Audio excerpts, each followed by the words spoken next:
How to add a new status on WhatsApp for iPhone. To do this, you will need to open WhatsApp. For you to add a new status, tap on the Status tab. Here, tap on My Status. You will need to get access to the camera if you want to use the status feature. Tap OK for WhatsApp to access the camera. Tap Allow access to all photos. Tap OK for WhatsApp to access the microphone.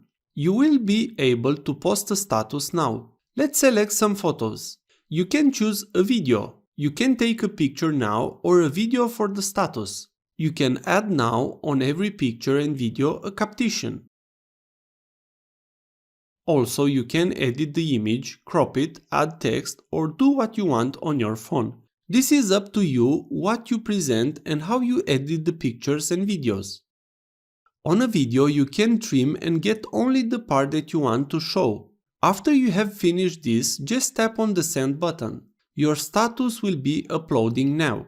Depending on the picture you added or the video you uploaded, it could take a bit of time.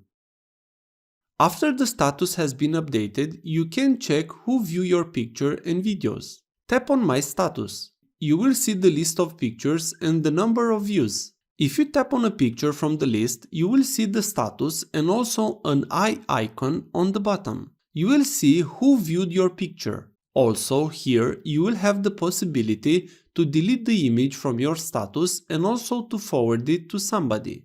If this was useful, please like, share and subscribe. You can also watch more videos from the right. Also, if you have any questions, please ask them in the comments area below.